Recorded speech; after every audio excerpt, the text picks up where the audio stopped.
Butuve Kampala katugende Namuŋŋoona ku Luyinja kigambibwa nti waliwo omuvubuka eyakwatibwa mu bikwekweto by'obutakwa by'okumenya amateeka ga kafyu n'akubibwa era bw'atyo n'attibwa. Abatuuze mu kitundu kino bakedde kulumba ssentebe w'ekyalo ku woofiisi ze nga bamukanda omulambo gwa munnaabwe gwe babugamba nti nno yagukweka ne poliisi.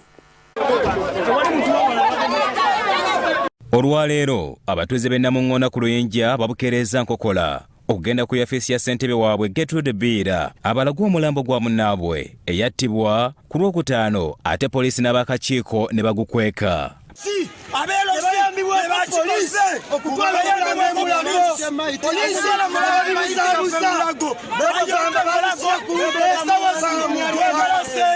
Atubulire maiti yaffe ko eriwa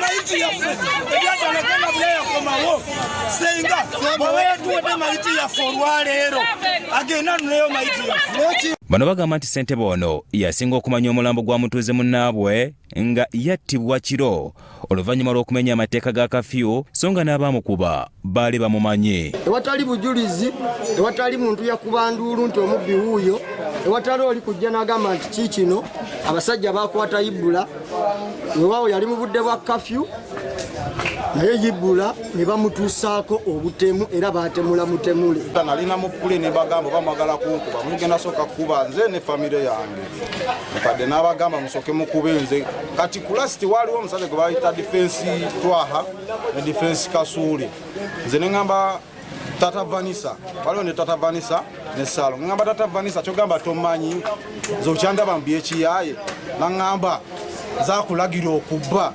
Bategeezezza nti Ibbula si yasoose okutulugunyizibwa mu kitundu kino wabula ng'abantu bangi bazze batulugunyizibwa.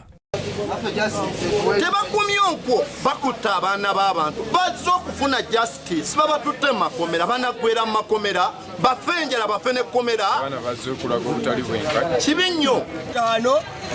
Olwakeesa olw'omukaaga mweno wikendi ya Idi basanga omwana ng'atambula wewaawo yali mu budde bwa kafyu yali asobola obuvunaanibwa emisango gya kafyu kale n'egy'obubbi nga bwe baali bagamba bamusiba emiguwa ne bamukwata amagulu ne bamulimya obusajja ne bamukuba ebintu ebisi.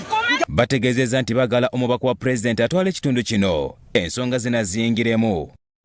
Mpita poliisi mpita RDC wa Lubaga kubanga ye mukama waffe akulembera security ne baddiso ne bapiso abatwala ekitundu kino ekyerubaga muyingire mu nsonga eno. Babadde bakyayogera poliisi y'e Namuŋŋoona emu erumirizibwa okutta mutuuze munnaabwe wamu n'abakulira ebyokwerinda mu kitundu kino neetuuka.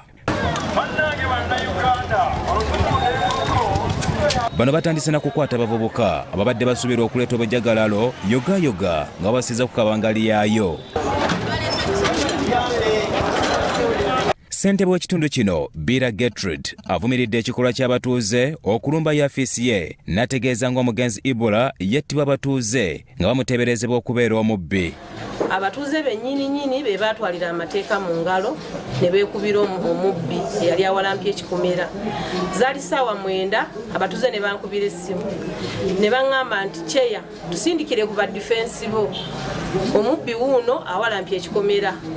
Amyuka omwogezi wa poliisi mu Kampala n'emirirwano Luke Wesigire akakasizza okufa kwa Ibbula n'ategeeza nga bakyanoonyereza era abasirikale abeenyigira mu kutta omuntu ono bakyanoonyerezebwako.